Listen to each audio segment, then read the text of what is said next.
Thank you for joining us this afternoon for the Essential Series. This afternoon we are joined by Gerry Keating. Thank you very much for being with us on the series this afternoon. Now, Gerry has a dog who has been our biggest fan on Facebook since the Essential Series kicked off.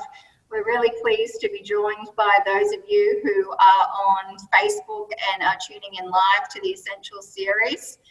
If you are like Gerry and your dog has a keen interest in what's going on in the building and construction industry, we are welcoming of pets as well as of anyone who is in the industry. So thank you very much for joining us this afternoon, Gerry, and for being part of the Essential Series. I'm going to hand over to Michael, who will kick things off for us this afternoon. We've been going live on Facebook since the pandemic was first declared, and have tried each week to bring you up-to-date information in what's going on in the construction industry. Michael's had some great guests on in the last few weeks, and to add to that conversation, we're really pleased to have Gerry with us this afternoon. Thanks, Janelle. So welcome, Gerry. Yeah, thank you. So Gerry, for everyone's information, is the Charter President of the Australian Institute of Building, amongst a lot of other things, but that's our main focus. But we'll have a bit of a wander around the construction industry in terms of his views on a lot of things. But Gerry, just before we start, just give everyone a little bit of a snapshot of your background and. Okay. Also, the dog hasn't been trained to bite lawyers, but you know. Very quickly, I left school in the early 70s, became an apprentice plasterer in the famous Winter of Discontent in the Edward Heath, Margaret Thatcher years. The situation very similar to what we're going through here, the uncertainty of what's going to happen when we come out of the problem, etc. I then went and did a degree in quantity surveying, went to work for Costains, then did a master's degree in economics, which I've never used. My plan was to be a construction lawyer, and I kid you not. Anyway, worked in England as a QS for a while, moved into more construction-focused things and project management.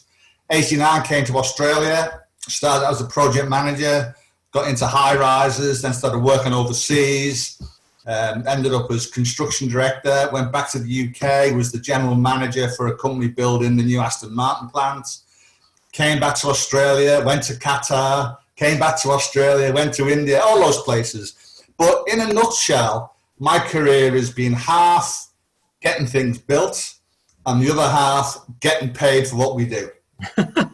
It's really as simple as that.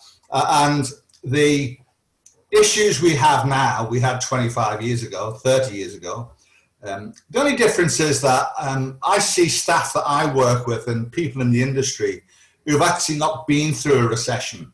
I mean, none of us have been through this COVID thing, but it's actually a recession, and people haven't experienced what's it like to come out of a recession and how the government can impact and what we can do ourselves as builders. So that's where we are at the moment. I'm the president of the Queensland Institute of Building, and just basically our goal is to advance building and construction, work with the teaching institutions, work with the government, and work with builders. We're about builders, right? What, Gerry, made you get involved with the AIB? So, you know, I joined the What passion do you have that makes you want to put your hand up and get involved with something like the AIB? I joined the Charter Institute of Building in England in '86. So I came here, spoke to the local representative, which was Jack Hutchinson at the time. Went to see him in his little office in 17 Mile Rocks, and he said, "Sign here. Where's your check?" So that was you were in pretty quickly. In those days, the Institute tended to have people in the president's role and in the committee roles whose background was construction. You know, you had Greg McLean on the other week, started off as a chippy.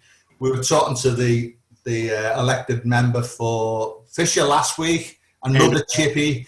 And when you go through the industry, yes, you can do a degree in construction management. You don't have to have served your time as an apprentice. But if you've got good site experience, you can either argue your case with a client or a subbie or a supplier, and hopefully be fair and reasonable about it. Because at the end of the day, all we want to do is get paid for what we do and pay people what they're entitled to be paid. I don't believe people wake up in the morning and say, which subcontractor can we screw next? Or which client can we screw? I don't believe that.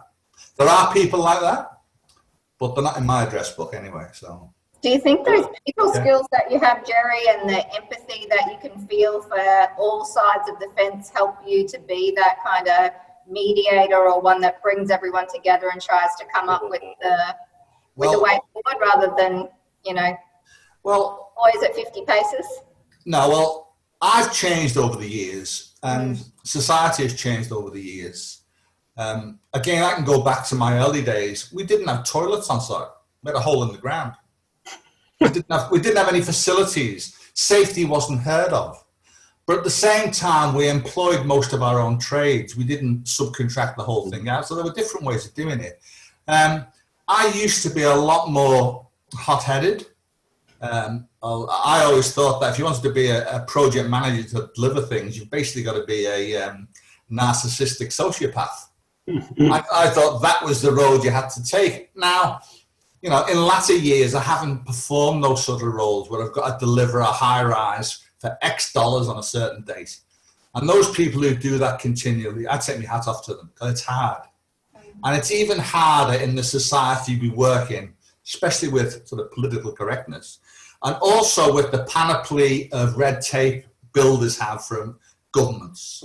That really makes life harder. So I think I've mellowed, and I think, you know, if all of us can give something back to our students and our apprentices, and formal mentoring is all well and good, but I believe in informal mentoring, and I believe what we should be doing now is not just keeping contacts and speaking to them, actually pursuing things not necessarily related to our own businesses, but in other fields, because some people have got the time to do it, unfortunately. You know, so take a minute to, sorry, Michael, to invite anyone who's got questions to continue to put them forward. So we've got the chat function within Zoom, and then also the questions are being fed through from Facebook. So if you do have questions as the conversation continues, please pass them through. Sorry, Michael, you go. So from, you know, I've had 22 years working with the building regulator before coming to Helix several years ago. So, you know, I'm well aware of the charter of the AIB and what they bring to the table. But what, you know, if I was to sum up the AIB, it's around about, you know,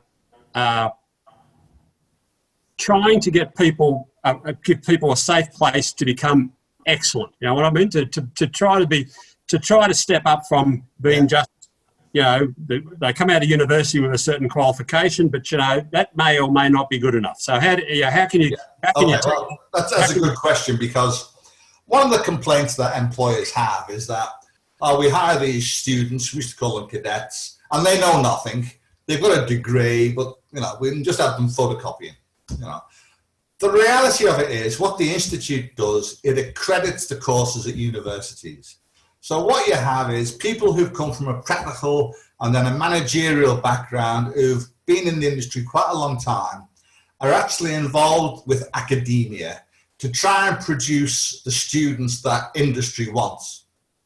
That's what my main goal is, to turn students into future leaders and project managers. Because when they all leave uni, they all want to be a project manager in 2 years building high rises, you know. You know, we have project managers in charge of the new paperclip system nowadays, you know. But if you want to deliver a project, you've got to understand many things. You've got to have like a 360-degree brain: finance, construction, dealing with the client, programming, the safety legislation. There's a load of things you have to deal with. And so what we try and do is we talk to, particularly QUT, because they're just down the road. One of QUT's course leaders is on the chapter committee in Queensland, Fiona Lamari, and we've got 2 student representatives from there. And sometimes we'll put on a function for them if we've got the funds to do it. We can't at the moment. But we see great value in being involved with the student body. Secondly, we see great value in interacting with government. Now, government over the last few years with the Fairness Act and all the requirements of licensing, everybody thinks it's getting harder and harder and harder, but I actually believe their intention is good, but sometimes it can get bogged down with the red tape side of it. You know, they want to have people who are qualified to have a building license. They want companies to be financially secure so their contractors can be paid. I get all that and I applaud all that. But they've got to work through a legislative system which is written by Public Works and Housing and is policed in effect by the QBCC. So we talk to them. You know, I'm the kind of person who I like just to ring someone and say, can I pop and have a coffee and talk to you? Not keep sending people emails all the time, you know. So the role really, to me, the two important areas, there's other things that we do, you know, we partner with people, but accrediting universities, talking to the government and being there as a voice of experience in the construction industry. Do you feed back your thoughts? So, okay, you accredit university courses, which means there'd be some university courses you wouldn't accredit. Correct. Do you work back with them to try to say, you know, where do you think the shortcomings are on their particular degree courses or whatnot? Yeah, well, if you look at the broad spectrum, you know, I mean, 20 years ago, the average project manager came from a trade background. There's very few project managers come from a trade background now, and there's nothing wrong with either course of action. But, you know, I can remember when I left university and people said to me at Costaines, oh, you can't learn building from a uni, mate. You know, there was still that sort of attitude. Unless you've got your hands dirty, you can't be a builder. When I arrived in Australia in '89, you know, a lot of people thought a builder was someone who drove a ute and had a dog in the back. That was a builder, right? And there are builders in that area. But I'm talking about professional builders in professional construction companies who want to do things right, who want to abide by the legislation for health and safety and the legislation for licensing and all the things that go with it. And because of the model we work under, we want to pay our subcontractors. We have to look after them. There is no point in screwing subcontractors. And I can remember in the early 90s, that was the norm. I'm certain it's less than it is now, than it was then. You reckon it's better now? You reckon the culture's better now than it was then? The model is still wrong, I believe. This top-down way of doing things where, you know, I review tenders sometimes, and, you know, on certain government tenders, they say X% decided on this criteria, X% on price. The bottom line is price. And we, as builders, are notorious for screwing ourselves, convincing ourselves we can do a job for a low price, win the job, and then we go, cry, what do we do now? And we get the form worker in and say, this is all we've got for the form work. But subcontractors are smarter. They say to you, well, I'd sooner go fishing.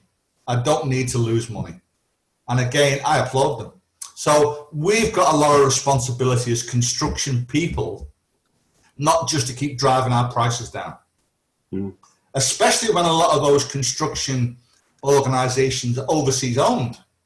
And those overseas owned companies, you know, are they really vested in Australia? It's their local company who's vested in Australia, who employ the same subcontractors that the other guy who lost the tender would have employed. So I think the model needs tweaking, but I think subcontractors are smarter, and I think subcontractors are less willing to knowingly go into what's going to be a disaster for them. So you reckon they push back better these, you know, that they and we'll get on to CPD in a minute, but do you reckon they push back better than... Yeah, that's my view, and talking to colleagues in the industry, that tends to be their view as well. The proof is you would have to be a fly on the wall in the negotiations between the project manager, the contract administrator, and the subcontractor. And the people who can give you the best answers to those sort of questions of how subcontractors are responding is the subcontractors themselves. They're sick of not being paid. They're sick of taking all the risk, you know. And how we manage that through legislation, I'm not quite sure what the perfect answer is, and there probably isn't a perfect answer. But I do believe recent legislation is trying to get to a better answer. Yeah, I've never criticised any politician from any persuasion over the last 20 odd years. Everyone wants to get better outcomes. I've written articles before. I think it's the regulation has been, and you touched on it, from from the top down rather than, build consensus from the bottom up now, because, and the BIFA Act is probably a good example. It's taken years and years before it actually got before Parliament. Now, okay, COVID has been a wrecking ball in terms of some implementation, the major implementation issues associated, but trusts were never something which the industry embraced from day one. There was always going to be a huge, disputes around it. But so that's just one example. Project bank trusts. You either build the consensus from the bottom up so that you can get the legislation through. If you don't do it that way, you're just going to have a war on your hands for years, and that's basically what's happened with some of the legislation. Yeah, and I noticed in the last revision they're going to include, or they propose to include, government authorities as well now. That's going to be interesting. Well, yeah.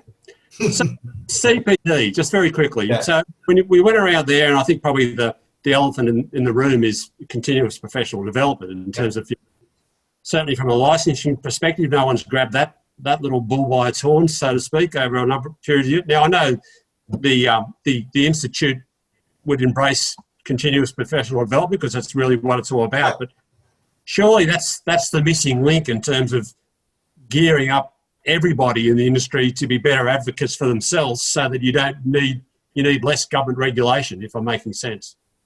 Well, I agree. I mean, if you look at, say, electricians, right? An electrician has to have certain qualifications. He has to be able to do the job. He has to make sure nobody gets killed. And I think there is more regulation around becoming a building supervisor than being an electrician. Mm. And, I do think continuing professional development is essential.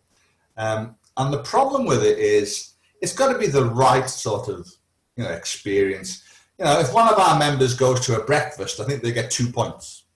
Well, if the breakfast is worthwhile, well presented, and a subject which we need to talk about and is relevant, that's great. But we've got to have, and it's self-policing as well. You do your own. People aren't going around checking logbooks and things because we trust people. But I think the CPD side of it has been a little bit left behind in recent years. A lot of CPD events haven't been able to take place because of COVID, but that doesn't stop, live video events happening. Sure. Got a question that's come in, Michael, if now would be a good time to ask it. It's from an audience member on Zoom. Does AIB see an industry accreditation model could positively support and assist the licensing regime? Industry working with government, which may balance out some of the red tape currently being experienced. Okay, well, that's an interesting one, that, because I'm not like lawyers. I haven't got the relevant act verbatim. But I think in the act, it does mention 2 organisations which are approved. I think it's the Institute of Quantity Surveyors and the Institute of Architects. I could be wrong, right? The Institute of Building and other institutes are not in that relevant piece of legislation. And we spoke to the QBCC about that. And the QBC said, well, we don't make the legislation, we just police it. Go and talk to Public Works and Housing. But it's a valid point, but there is mechanisms in the licensing where they recognise certain institutes. There are 2 institutes in the legislation, if I'm right. But when I spoke to them, they gave me an example of, I'm not going to name the university, but it's one we do not accredit. And someone had applied for a license and they had a degree from this particular university. And they have a couple of people in the QBCC who do assessments of people's applications. And they assessed the course this person had undertaken, and they found it was not acceptable. Now, it's quite telling that we don't accredit that course, and that's one of the reasons we don't accredit that course. One of the problems, of course, with building courses is that in the good old days, you did a diploma in building or a degree in building. You didn't do a degree in urban environment management or something similar. Now, government bodies like things simple. And I think the universities have complicated it somewhat with the descriptions of their courses. But going back to the question, I would say there is mechanisms there. The last thing the QBC want to do is employ a dozen people checking that every course someone submits is okay. They want to make sure there are certain courses which they're happy to accept. We're just going through a bit of a thing with QUT now, just to make sure that their course is aligned to what QBCC wants. So I'm working with QUT in accrediting their courses and working in a mentoring role as well, is also providing a link to government. Because the tripartite is, learning, legislation, and the institute. That's where we come from.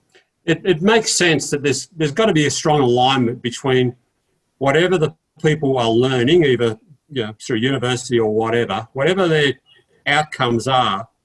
It should be a pretty seamless process in terms of licensing, recognising those outcomes. You shouldn't, licensing, in my view, shouldn't be trying to second guess it. If the training regime or the VCA, if everything is in line, you will be training and educating people precisely on what the industry needs, and licensing will be just recognising those outcomes. I agree. A couple of things though, the licensing regulations will change over time. University courses change over time, and that's why I believe that having people like the RICS and the Institute of Architects, those sort of organisations, and people like ourselves as the accreditors.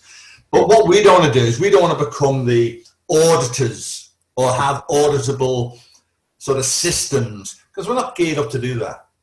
We're here and we provide sound advice to people who are setting courses at university, and then we accredit them. But you can imagine the dilemma some of the students will get into. It's hard enough, particularly now post-COVID. The kids are going to be choosing courses. They're going to have expectations that course will get them somewhere into onto a pathway to a career. Yeah. The last thing they need is to go through all that hard yards, come out with an outcome, and then somehow have some barrier put in front of them of getting licensed to be able to do that work. It somehow has to be worked better than what it is now. It does, yeah, but they don't come out of university and apply for a license, do they? No, they got to be employed. Yeah. They come out of university, they work for an entity, and that entity might require them to look at a supervisory role. Yeah. If it's a good organisation, they'll have them in the estimating department, they'll have them in the planning department, they'll give them rounded experience. And if they are mad enough to want to go out there and do developments and build themselves, well, good luck to them. And if they've got that energy to do that, they will have the energy to get their relevant qualifications ticked off by the QBCC. That's my view. Yeah, they can get the experience by being employed, and they can round up there if there's any gaps in terms of maybe a bit more some sort of more outcomes. But it should be smoother. I agree, it should be smoother. But we're dealing with a government body who are trying to implement legislation, right, which will change over time. Yeah. And then they have to adapt. And just because something was acceptable when you started the course, in 3 years later the goalpost could move. It's not the university's problem. They didn't move the goalposts.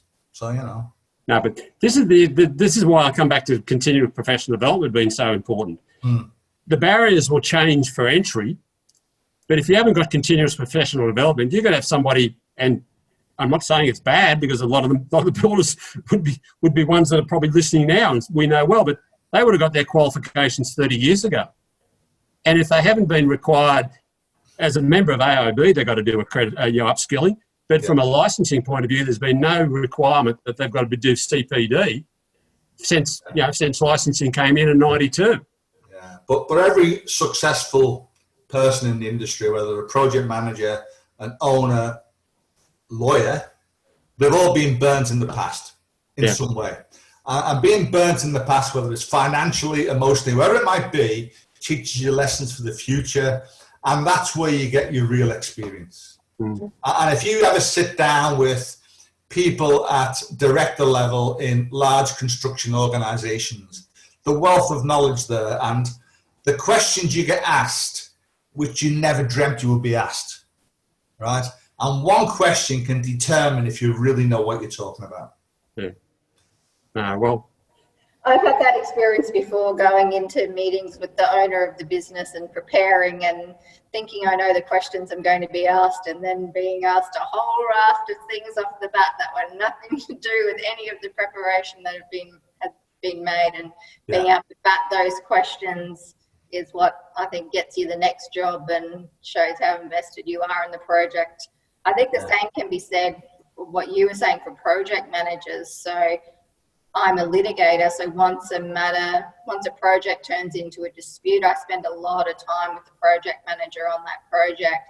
And I've learnt so much from some of the experienced guys that I've worked with that have been through disputes before and been on major projects, and the insight that's come from them from a very practical level, and combining that experience on the ground with the legal knowledge and combining that together is where you get a really good result. When you have the project manager that doesn't really want to include you or just stays in their lane and wants you to stay in yours, well, then you don't really get the really good results, I think. Yeah, well, I mean, I think this winter will be the winter of dispute. You know, the temperature of the industry is very interesting at the moment. A lot of the major builders are busy and they're looking forward to an empty pipeline.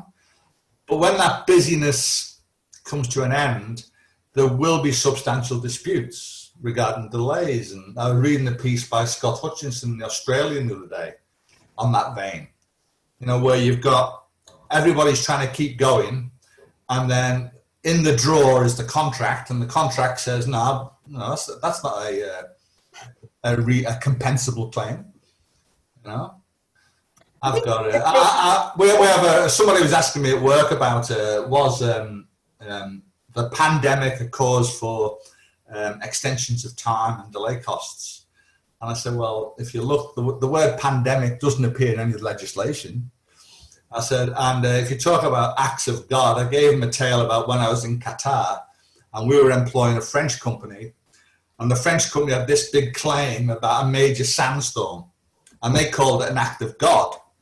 And my boss, who was an Arab guy, said to me, ask them which God. Right, you know, so force majeure, acts of God, all that wonderful stuff, which will be very good for the legal profession. I think we're going to have a lot of fighting if we're not reasonable about it.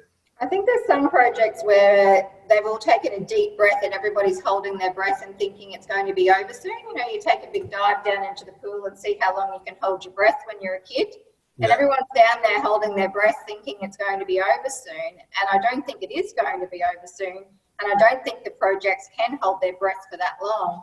They're all just kind of under the water hoping for the best at the moment and eating up whatever float might be in the project, and not really taking stock of what the knock-on effects have been, hoping that things are going to switch back to the way they were before really quickly. And I just don't think they're going to. Yeah, well, you know, I mean, I've often been accused of being a pessimist in the past. You know, I prefer to be called a pragmatist. And the whole COVID thing can lead to very negative thoughts about people personally and about their companies. So really speaking, I've been trying to find something to talk about which would be positive and where we're going to go from here. It's hard. It really is hard because as we use now, we haven't hit the bottom yet in the construction industry. Right? When those major projects currently underway stop, you know, now I'm not talking about major civil stuff because that's a different story. You know, the government announced, I think it was yesterday, you know, 2 more projects on the Sunshine Coast, which is great, you know, but that's not going to employ, you know, 100 electricians and 100 painters. You know, I'm talking about actual construction. And when there's uncertainty, people don't want to invest.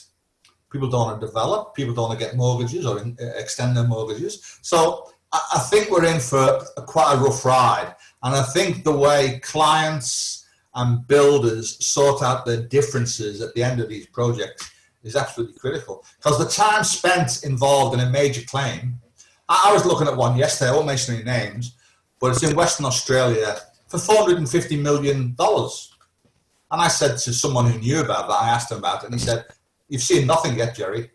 $450 million claims are going to be small change." So that's a worry to me. It really is. Yeah. No, my biggest concern is the same as, and I spoke to Paul Bidwell about this too, Gerry, a couple of weeks ago, was his concern was, Paul Bidwell for the master builders, was the home builders are getting their sort of stimulus. The big infrastructure guys are getting their stimulus. It's the commercial guys in the middle that have got jobs on the moment, but then there's just a cliff in a few months' time. Yeah. The general consensus, talking to my illustrious colleagues, is that October will be the start of the cliff, and the cliff will last at least till next Easter, where there's just nothing in the pipeline. And again, that sounds negative, but that's the reality of it. And government investment is great. I'm all for government investment, but it usually doesn't have the impact. We're not putting pink bats in, and we're not building school halls. It's a different kind of stimulus. So I'll be interested to see how it pans out. And this time round, we got, people try to equate it to the GFC. There's so many differences to the GFC, but this time round, we got no immigration either in terms of, generating demand, particularly in the unit space. No university, no uni students, and it's until it's just so unique, this particular situation that. I know of tilers working on rates which were the same as in the mid-90s. They're working for the equivalent of job start or job keep. Right now, I know our friends in the union would have something to say about that, and rightly so. But all I'm saying is that when I said before, subcontractors don't want to take a price at any cost, the individual guy, the individual tiler or a couple of tilers working together, have got to put food on the table. So it's a very interesting situation at the moment. If I could just throw to the audience, you'll see the chat function that's down the bottom of the session. If you can all go to the chat function, and I'm going to get you to have some self-control at this point, but I'm going to ask you to type in one word that you think is the biggest challenge for the construction industry moving forward through to the end of the year. Think about what your word is and type your word in, but don't press enter yet. I'll let everyone have a chance to have a think about what their word is that they think is going to be a challenge for the construction industry from now until Christmas. Think about your word, put it into the chat function, and I'm going to count to 3 and I want you to press enter. 1, 2, 3, enter, go. Ooh, we've got some good ones. So the top 2, resilience and revenue. What do you think about those two, Gerry? Well, revenue, I've always said people confuse increased revenue with going broke quicker. Right? That's the pragmatist. Revenue is important, of course, but it's the difference between revenue and cost which matter. Resilience, I think resilience is a great word. I was listening to, forget who it was on YouTube. I think it was one of the Hitchens brothers, and somebody asked him a question about society today, and he asked a simple question. He said, "Is your life better than your grandparents' life? With all your complaints and the way how bad things are and Donald Trump and all the rest of it, is your life worse than your grandparents?" Grandparents who went, like my grandparents went through 2 world wars. They're pretty tough. And if they saw the lifestyle we have these days, they wouldn't believe it.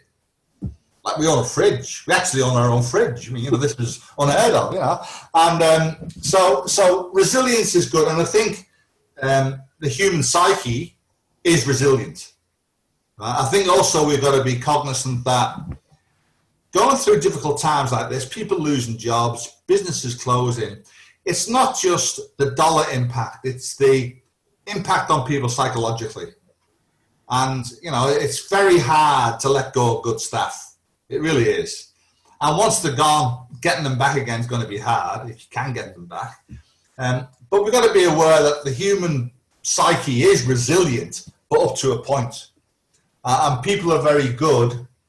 I'm going to be sexist now, but blokes are very good at saying they're okay when they're not okay. So things like mates in construction and all those sort of things are doing a great job. And we've got to be aware of that. But yeah, we've got to be resilient. Also, you know, we've got to look at what's going to change. The whole idea of video conferencing, you know, where I work, we're trialing hard hats, which have got a built-in camera for Teams viewing and for Zoom viewing, right? So you can pick up a drawing on your headset. It's also got temperature monitors in it for COVID, you know. Now, so someone's got a good idea, and you know, we can actually have a guy on site looking at an issue, and the camera can see what he's looking at, and we can overlay the drawing in his eyepiece. You know, now that's not rocket science, but there will be some good things come out of this. I think the other thing that we realize is that our reliance on overseas suppliers, when actually we could do it here. You know, the manufacturing industry here has been decimated. We're relying on overseas imports. Those overseas imports are getting more and more expensive as China and India get bigger and brighter and, you know, more capitalistic. My view is we should think about what we can make here. I've heard someone use the words the other day to say we should look at trying to build back better. So not just trying to get back to where we were, but let's have the road back lead to something better than there was before. And that kind of innovation that you're talking about, that's really been triggered by COVID. You know, at the back end of this, there is opportunity and there is the opening to build back better. Yeah, well, you know, increase manufacture and bring in 5 million cashed up immigrants, increase the population, increase demand, and it goes. Yeah. You know, we've got 24 million people. Yeah. We're a big country. There's no question about that. Any more there, Janelle? We've got a couple of other suggestions in relation to challenges: consistency and permanent loss of capacity. Permanent loss of capacity. Yeah, that's a good one, that one. I mean, you know, if you just broaden that a bit, you know, a lot of construction projects have got very little timber in. So a guy who served his time as a carpenter 20 years ago, you know, look at hanging a door compared to how it used to be. Simple things. We're going to lose a lot of skills. I mean, traditionally, people who build up knowledge and experience in construction either stay in construction or something very allied to construction. They don't all of a sudden go and do a different career. There are some people, you know. I knew one project manager who gave it all away and became a ladies' hairdresser. You know? Well, he's driving a Porsche. He's very happy, you know. But that is the exception, not the rule. So we tend to stick at it. We are actually quite masochistic in this industry. We put up long hours, tight budgets, difficult clients, all the rest of it, the red tape, and yet we keep going. If there's any industry which has got resilience, it's the building industry. And the country relies on it. If you look at the effect that $1 of investment in construction does to the rest of the GDP, it's quite a lot, you know. I forgot what the other one was. One was... Consistency was the other one. Sorry? Consistency. No, there was revenue, consistency, loss of... Hang on, I've got them here, haven't I? Permanent loss of capacity. Yeah, that's a permanent loss of capacity. Well, I mean, I think it's, if you wanted to define what is the capacity of the construction industry, I haven't actually looked that one up, but I will. Because let's just say Scott Morrison waves a magic wand and releases all sorts of money which is going to be used for capital projects. Have we got the people to do it? Have we got the companies to do it? Have we got the expertise to do it? think not. You know, especially if they're all happening at the same time, and we can't cross borders. So that is an issue. That was one of the questions that you asked Andrew. Well, on this theme, you asked Andrew Wells last week in terms of, you know, whether or not we had the big tier one builders to be able to, I think, correct me if I'm wrong, to be able to, you know, carry us forward in the future. And he came back with a pretty strong argument that, you know, that the tendering, the government tendering contracts really should be broken down into smaller chunks, and they should go directly, as the principal client, directly to the smaller tier twos and tier threes local contractors. And also those major contracts on major infrastructure projects are not renowned for finishing on time and on budget, are they? Right? Well, there's a bit of example of that down in Sydney and Melbourne and Kingsford Smith Drive. Yeah, we won't go there. Yeah. So but then the mechanism is somebody has still got to manage those contractors. Right now, the best people for managing those contractors are your tier one contractors. But somehow the risk which is passed over to them by the government, which then those tier one pass on to their subcontractors, to me, that is the issue. I'm not saying they should be given a blank check, but if they could work out a methodology backed up contractually where the government could truly partner with the tier one contractors to engage smaller builders across the spectrum, across Australia, I do believe that would have mileage.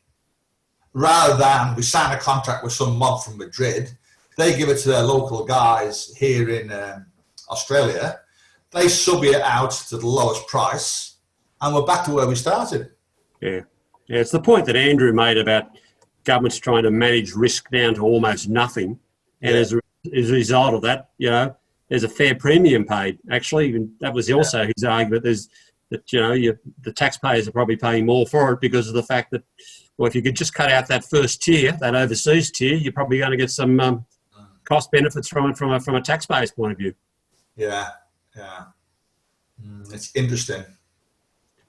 Gerry, you had a get-together with your colleagues last night too, I hear. Was there anything that arose out of that you'd be willing to share with our guests this afternoon about what's on the agenda for the Institute?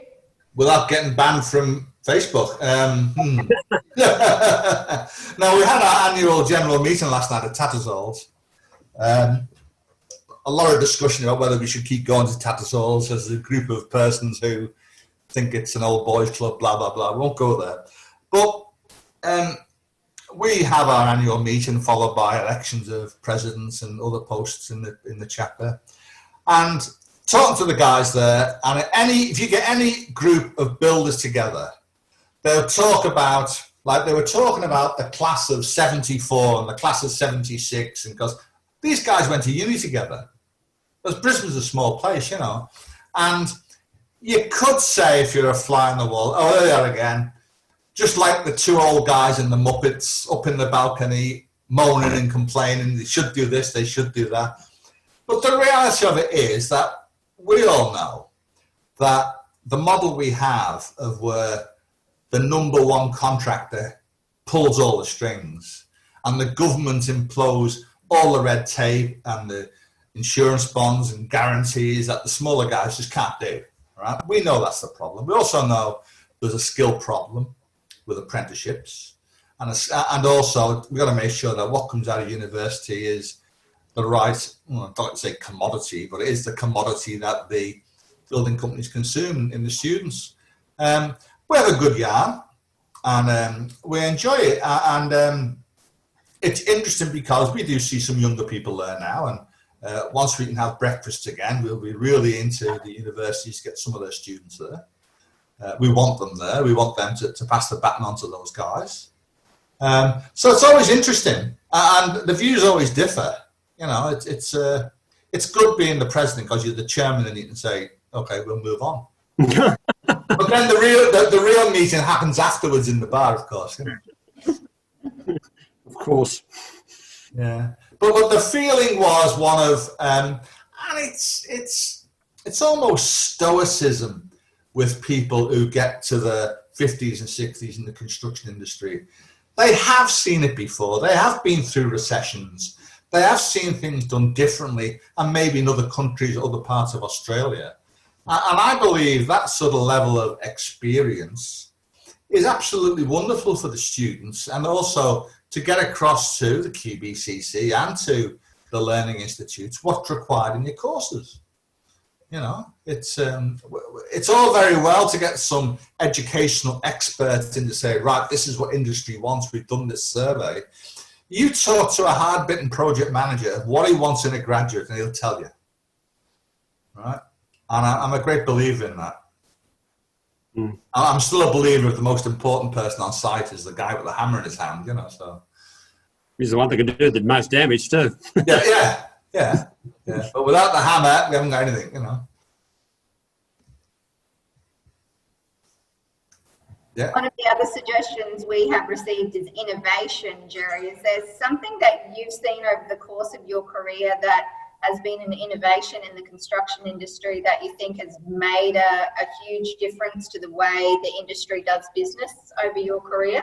Okay, well, the major thing I've found is that as a builder, when you send packages out to be priced by subcontractors, the young person in the office used to copy the drawings in the office, and he put together packages for the ceiling guy, for the plumber, for the electrician. And he knew that if he was sending a package out for one trade, he needed to include some drawings from another trade, a general area assembly, reflected ceiling or whatever. Which means he had to learn the construction, how it went together. Now, what happens is somebody gets sent 500 drawings, right? And don't tell me you didn't get all the drawings when you put your price in. So I think that's been a bad thing, right? Being able to send too much information to people at once. On the good side, for record keeping and those sort of things, IT has been great. I think the advances in surveying have been fantastic. I don't see us being that more efficient, to be perfectly honest, in our office running on projects with email, etc., and Excel. You know, we managed to do it before, and we can still continue to do it. But, you know, I mean, you guys get involved in litigation and disputes, and often the people who've got the best records usually have a better chance of winning. And how many companies have you dealt with where everything's filed on a server, but they can't find emails? Someone's left. It wasn't saved to the server. You know, all this sort of, you know, nonsense. So I think there's a few lessons to be learnt in that. I think construction itself, I think being safer is a major thing. I think the idea that people go to work in the morning and, you know, they're going to go home safe at night to their loved ones is critical. And there has been some advances in the way we do things on site. I think the awareness that people have, whether you're a labourer or a project manager, on how you behave on site, is that lesson I think has been learnt. Right? You don't see horseplay like you used to see, which is a good thing. As for innovation, okay, we've all toyed with 3D printing. We're looking at different ways we can do things from an energy point of view. You know, when we start powering electric power cranes with solar power, that'll be interesting, if that could ever happen. Construction traditionally has not been as innovative as it should be. When actually, when you think about it, we're building buildings that people are going to occupy, and they're going to either educate people, make them well, keep them in prison, or turn it into a business to make money. So it's critical what we do. I've worked myself on some innovative solutions. I worked on a job in England where we used a just-in-time method for ordering materials, and all the materials were brought to the guy on the tools. So the guy doing the sprinklers, he literally put his hand down, and there were all his bits and pieces. It did help that we were building a car plant, and that was the way they wanted us to do it. But there are innovations out there. When I look online on different websites, there's always innovations and apps for this, that, and the other, but there's lots of things we haven't cracked yet, right? We haven't cracked the fact that we want to know what people are doing. We want to give them the information that they require, but we've got to be careful that we're not spying on what they're doing. You know, there's all sorts of, you know, there's issues involved with spying on your workforce, especially a construction workforce. So some of the innovation hasn't been there. Drones have been a big innovation. Drones have been really good. Another innovation, which you might laugh at, is cameras and sewer pipes and stormwater pipes. If ever you've been involved in a job where you're doing a dilapidation survey and you get the boys in to put the drain, I did one in Wickham Terrace, and I was amazed at the state of our sewerage system in Brisbane. But you couldn't have done that, you know, 25 years ago. So yeah, the advantages are there. I think we tend to be overloaded with information. You know, the poor project manager, you know, back in the day, even back in the days of faxes, I used to work with a guy at Wattpac, and he used to have the fax machine on his desk. Every fax that came in, every fax that went out, he saw. That's how he knew what was going on. And when the fax came in, he put a little note on it, who it was to. The young guy would take a copy of it and he'd put it in a book, the old-fashioned way. But I tell you what, any claims we had in that job, we didn't have a problem. Now we've got a situation where the cadet can send a snotty email to the managing director of the client. You know? I think we feel that even as running a law firm, it used to be the case that, you know, everything was sent out on a formal letterhead, and, you know, there was a process of getting something signed off by a partner before it went out, and there's processes that you now have in place where if the juniors are sending things by email, it needs to come to a senior lawyer to check before it goes out the door, and you have to have processes around that. I think on projects though too, with all of the information that's around these days, people get too focused on, this is my job and this is the silo that I'm in and this is what I need to look after and this is my information. And there's hardly anyone that's actually looking at the whole thing together and using their brain power and experience to come up with a way forward, rather than just concentrating on ticking their box or moving through their little package of what their part of the job is. And the other thing is that we fool ourselves, you know. I mean, we can sit in an office as a builder, we can sit in an office in the city and we're absolutely convinced we are right. And across the city, the developer sits there in his office and he's convinced he's absolutely right. Because it's self-fulfilling. If you've been reporting on a project over a 12-month period that there isn't this big issue, because we're going to fix this big issue, and this big issue hasn't gone away, it's a brave man to say, by the way, managing director, we've got this issue, right? So I'm a believer in open communication with your clients, but also open communication within the company team. Really important. But what you say about silos is very true. You know, I don't believe in silos. You know, I've worked in organizations which have got a pyramid structure like the Roman army, and I've worked in other organizations which are like Google. They've got their pluses and minuses. You know, I just want to know who I need to go to talk to get something done. Simple as that, you know. Yeah.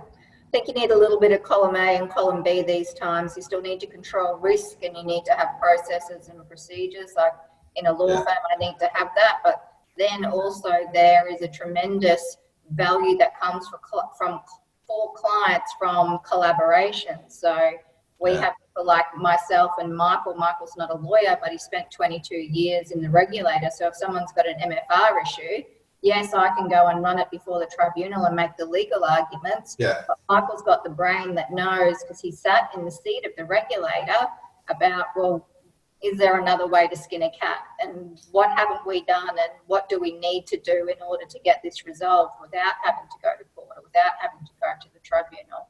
And then the same with the junior lawyers, their level of enthusiasm and ability to consume the law and be invigorated by it, captured with the experience and sometimes tiredness of a senior lawyer can really have great results as well. So I think if you take out some of that hierarchy and respect the value that comes from different ways of thinking and different experiences, you get a far better result for clients. Yeah, and also I'm a believer in get your legal advice early. Because that advice might be, stop wasting your time, do a deal, go away. Yeah. Rather than to wait and wait and wait and say, oh, in the morning we've got an adjudication, can you help us, you know? Oh, yeah. Yeah. Don't tell us about that. The stuff my nightmares are made of. Any other comments, Janelle? No, we've covered them all for my little game. Okay. Thanks for humouring me, everybody. So, okay, so let's try and put a bit of a bow around this. So you're an optimist, Gerry. Yeah, essentially. Yeah, Essentially, yeah. A pragmatic optimist probably is. I've got faith in the human psyche. Yeah. So if there was, you know, and I think you're right. I think the cliff for a lot of people is going to be in 6 months' time. What should they be doing? And they've got work on right now. If you had one thing to say to the contractors, right, what should they be doing now? They've identified that there's going to be a work problem in the future. If there's one thing that they should be doing now, do you think you've got any ideas what that should be? Well, there are certain contractors who have, or many contractors who have long established relationships with clients. They almost follow the client around the country. And they need to talk to those clients about the pipeline and to see what they can lock in. It's a hard thing to do. It's a hard thing to do. I think clients also, they're not going to want to spend money unless they're confident.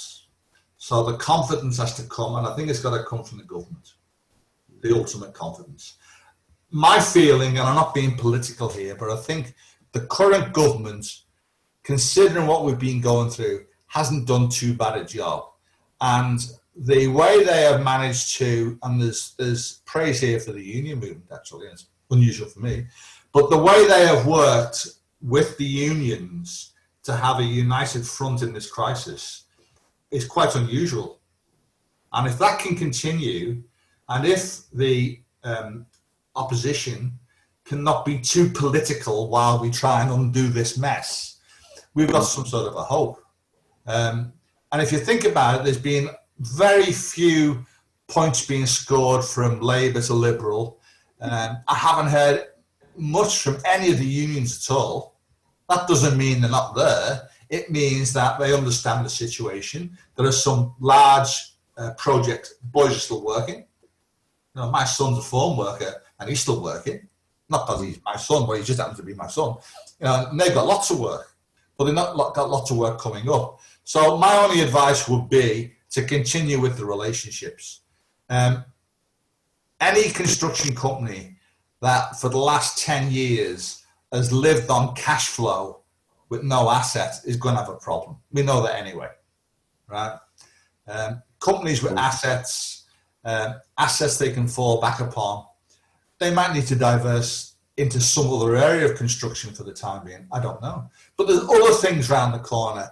There's the demise of shopping centres with online buying. I mean, shopping centres were a major construction thing for companies. The fact that we can do more and more stuff on the internet, like doctor's appointments, ordering stuff. There's so much we can do on the internet which doesn't require physical locations.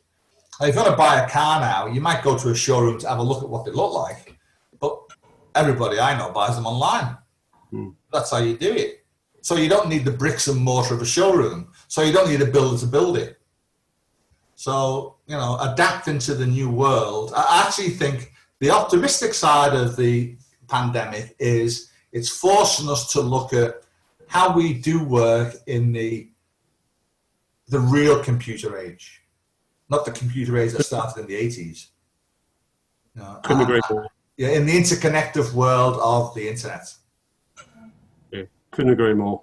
Yeah. Okay, well, That's for me. Are you right, Janelle?